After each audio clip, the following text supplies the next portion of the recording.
Mitigating the risks of artificial intelligence, India hosts an international gathering focusing on the impact of AI's growing dominance. What's the best approach to governing the use of such a rapidly advancing technology, and can it be regulated? This is Inside Story.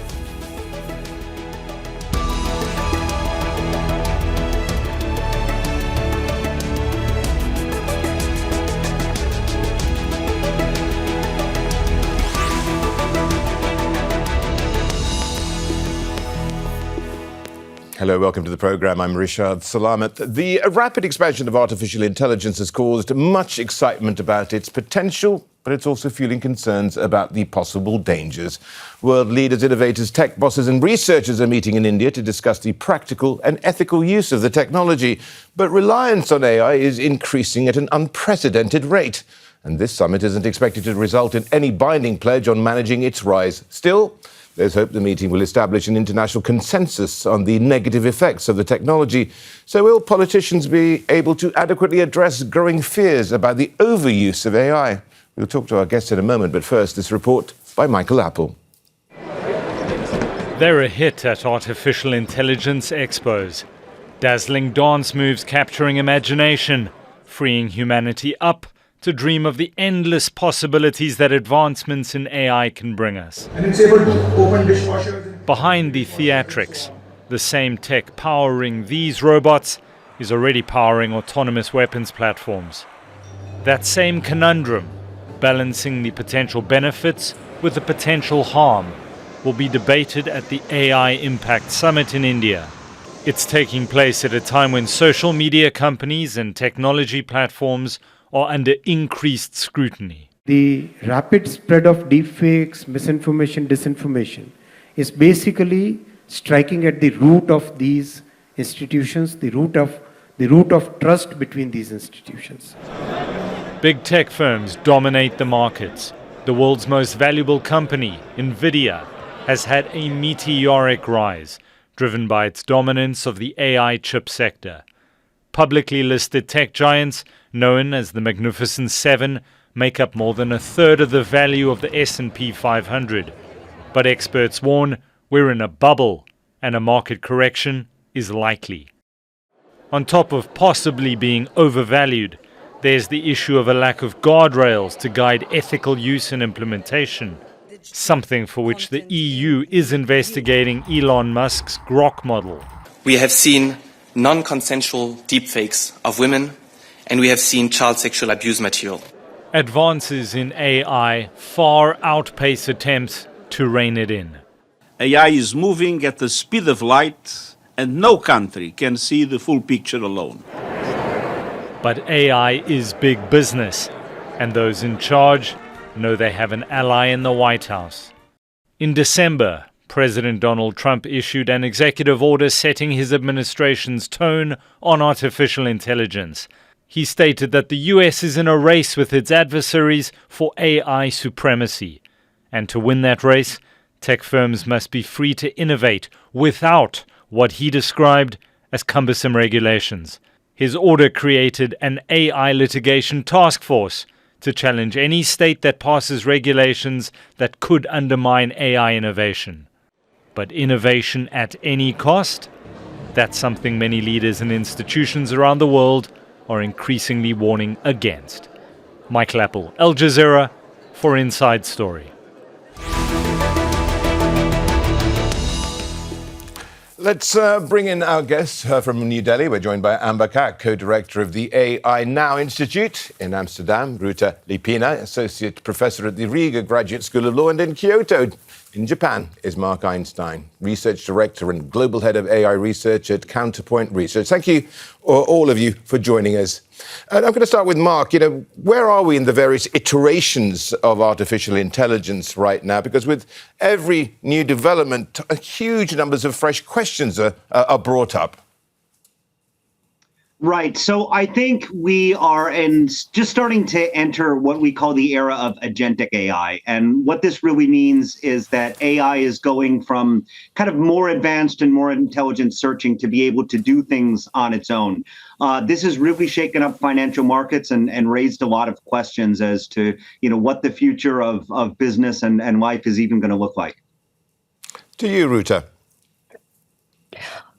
Yes, I agree with Marc. Agentic AI is a huge topic, but we're also still adjusting to all the generative AI newcomings. So here, I think we have to think about where we want this direction to take and what the consumers actually want. Amba. Yeah, I mean, I think there's a tendency to get distracted in some sense by every new iteration of this shiny new toy, and every term, whether that's AI or artificial general intelligence, AGI, or agentic AI, you have a million different interpretations of what these terms even mean. And so this is all to say, I think it's a fast-moving, frantic news cycle. I think our focus is on how do we ensure that the public and not just tech CEOs sitting in Silicon Valley have get a say in this trajectory. Absolutely. And, Ruta, what are the concerns over the increased reliance on AI that we're at the moment really debating? So one is we still experience, of course, a lot of hallucinations. Untrue answers given by these large language models that are very popular. And I think it comes with a mix of safeguards, but also education of how to use these systems efficiently. So I think that is still a very hot topic, and we haven't found a solution to that. But is regulation the answer here, ultimately, Amba?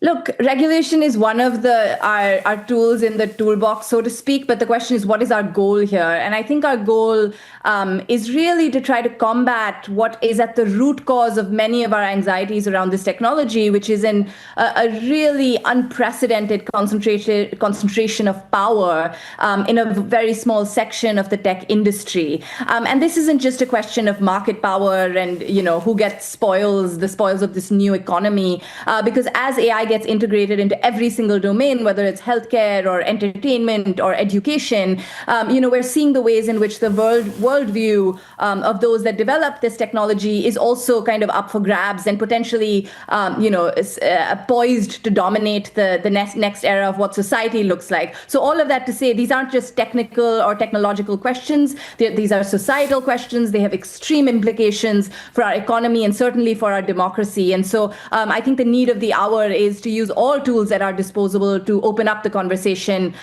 so that, like I said, it is the public that's back in the driver's seat. Well, absolutely. But geopolitically, this has huge impact, doesn't it, Marc? I mean, for instance, Vladimir Putin, echoing actually what Donald Trump said, Putin said whoever leads in AI will rule the world. Is that putting it too mildly?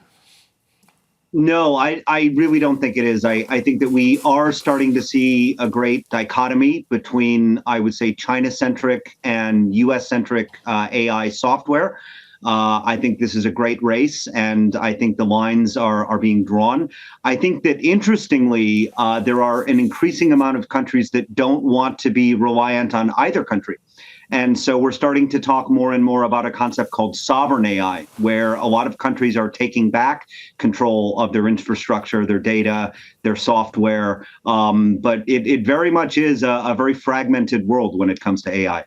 And ultimately, Amba, this becomes a race, doesn't it, as well? You've got an AI, kind of sovereign AI race going on now. So funny you ask me. The reason why I'm in New Delhi in this moment, our organization is New York based, is for the Global AI Summit that is currently being hosted by India. And it's the first sort of Global South non-Western country to be hosting the summit. The first was at Bletchley Park.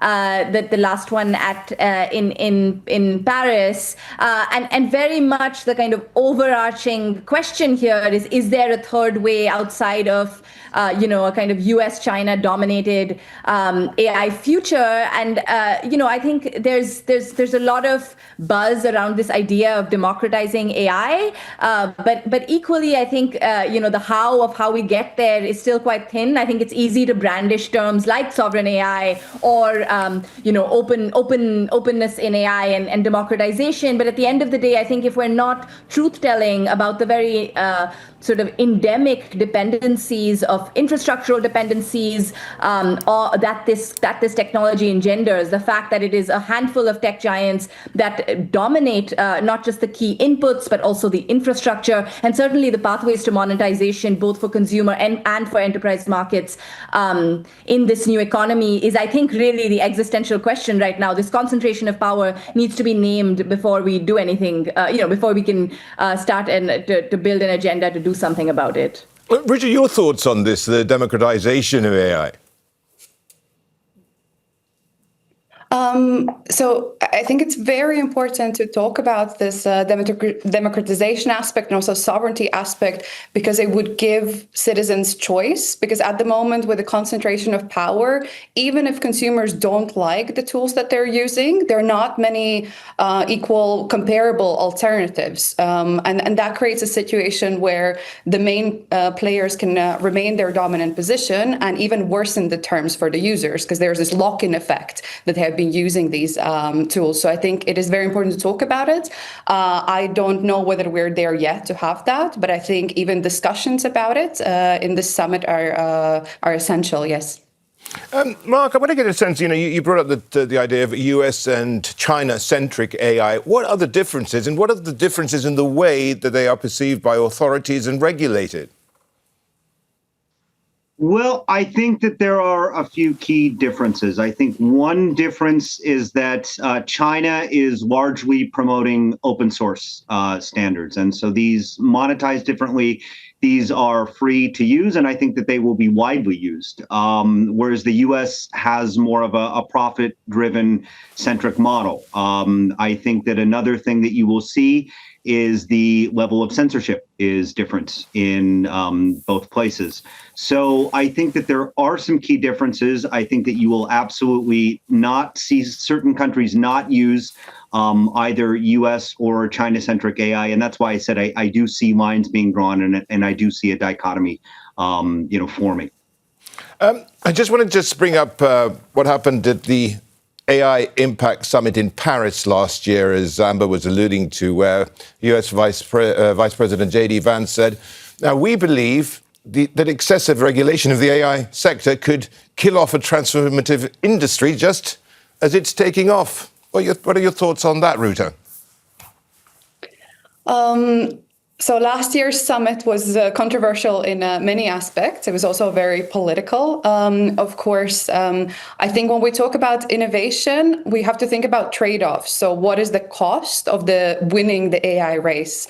And I think some safeguards just always have to be in place. And that's what you also see in the global governance of AI. Some rules might be different, but there is some minimum threshold that I think we can all agree on, especially if we talk about children and now also some of the new generative AI limits.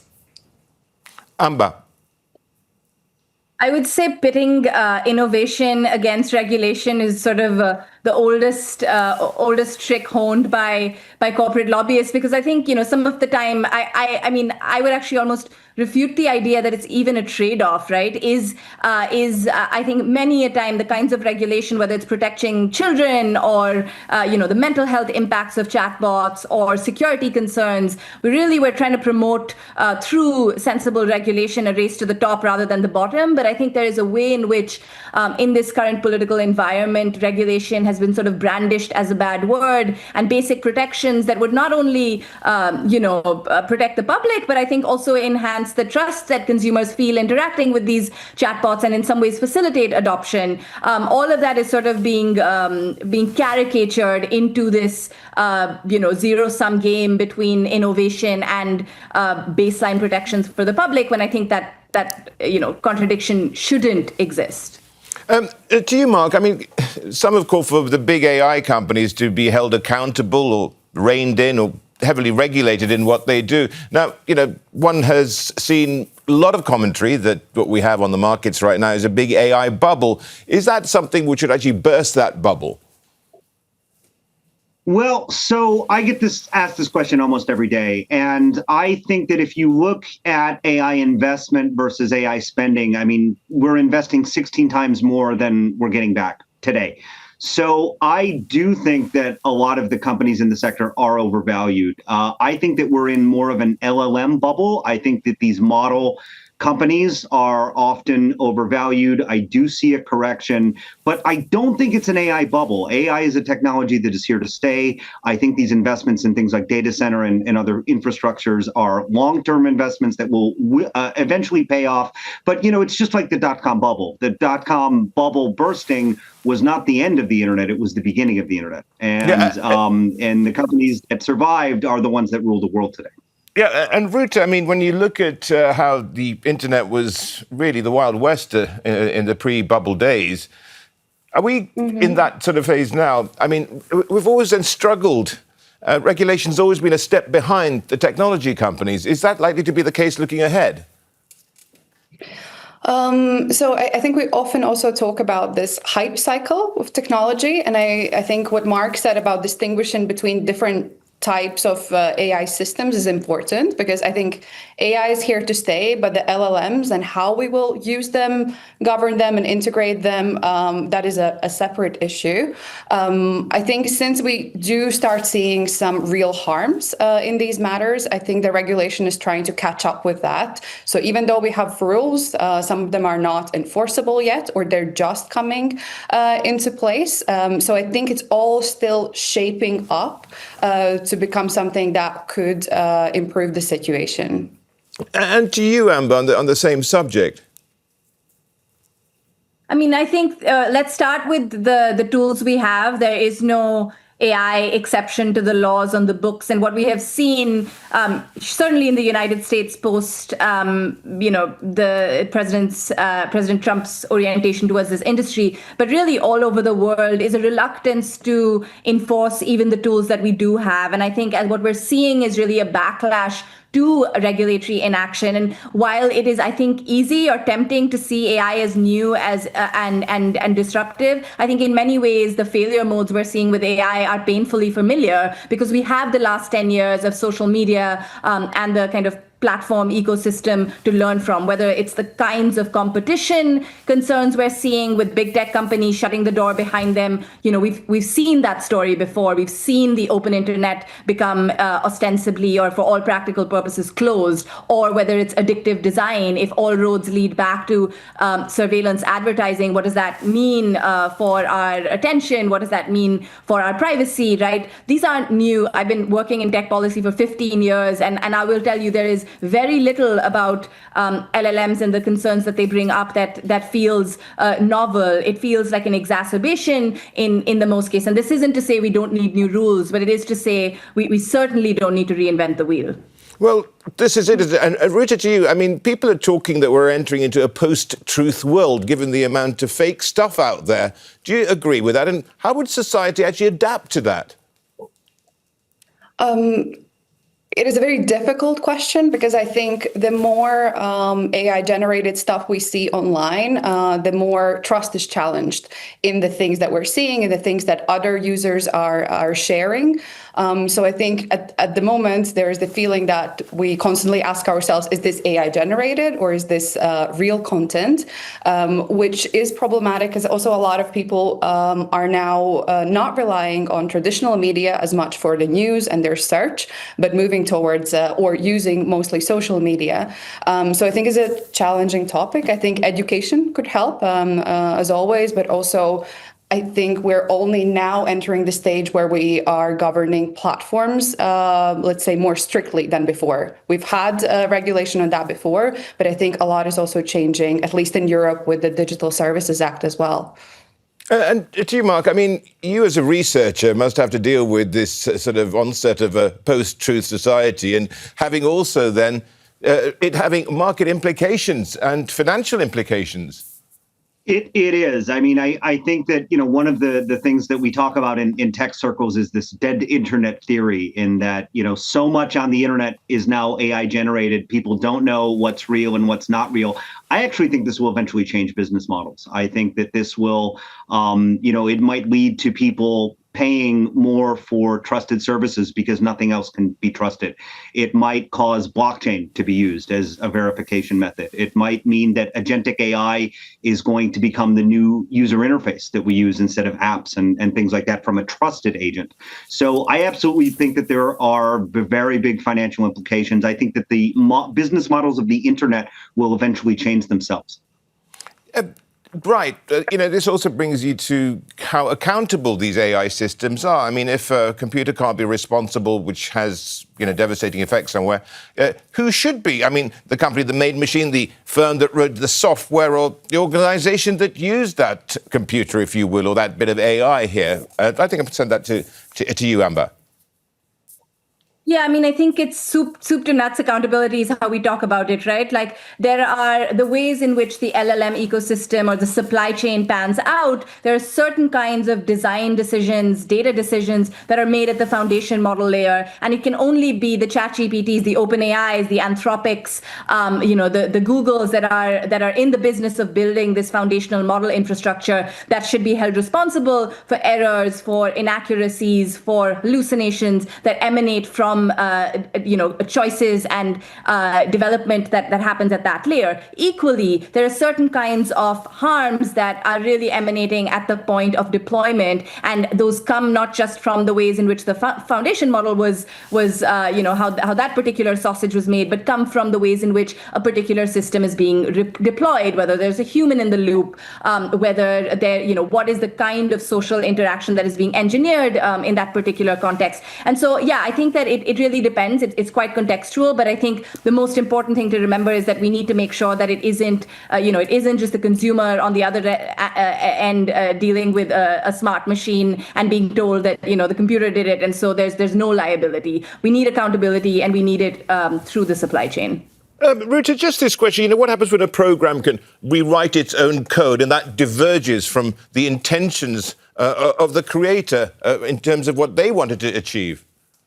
And that has, of course, many other implications down the road.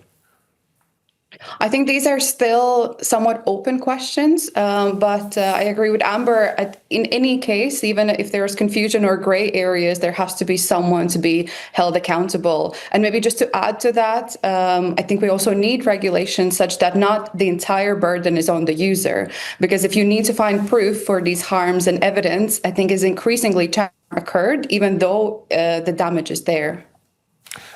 Let's just change tack a little bit, Marc, and talk about what the implications are for one's wealth. Will this impact financial equality or inequality? Will it concentrate wealth? What's your theory on this?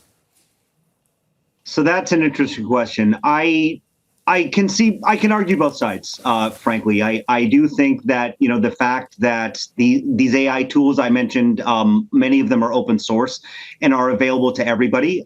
We're going to have a world where anyone is just going to be able to make an app by talking to their smartphone or their computer. So I think that it will spur innovation in terms of startups and all sorts of things that we haven't seen. I think that, a lot of things are going to be automated. I think that there has been peer-reviewed research that's come out saying that some of these LLMs are more accurate than doctors. And so if you think about the implications for the healthcare industry, healthcare costs could massively fall, which is a problem that every single country in the world has. But I think, as we've said on this panel, there is a very high concentration of power with these AI infrastructure companies and the hyperscalers and the companies associated with that, are, you could argue, an oligopoly. So I think that there will be some massive benefits, but there are some very legitimate concerns about the state of the industry as well. Yeah, the state of the industry and concentration of wealth, and that's certainly one thing to watch out for, isn't it, Amber? And how does it affect all of us? Do I get replaced by a hologram? I think one thing that's really interesting in this moment is that you have tech CEOs getting on stages all around the world and sort of sounding the alarm that we're going to see mass unemployment or mass displacement of labor in the medium to long term, maybe 10 years, maybe 30. And these sort of ominous projections, I think, are doing two insidious things. A, I think we need to take seriously if this is the vision that's coming from Silicon Valley, then is that a vision that necessarily the public and certainly our political representatives need to buy into? Are these, futures inevitable? And two, what is the judo move there when you're sort of projecting these systems as being so powerful that they would essentially end most of white collar work? Is it really is the point there to try to tell us that these systems are just so fantastic and magical? Because the reality on the ground, and this has come up in the context of the bubble discourse, is that some of these, this technology is coming up against hard constraints operationally, and what we're seeing in practice is that firms are struggling to find the kind of value that these mass displacement visions are sort of premised on. Okay, we've only got a short time. 30 seconds each on this question. What can be achieved? Stephen Hawking in 2015 talked about AI's potential to solve major global challenges, but warned that it could end the human race. Your thoughts on that, Ruta? Quickly.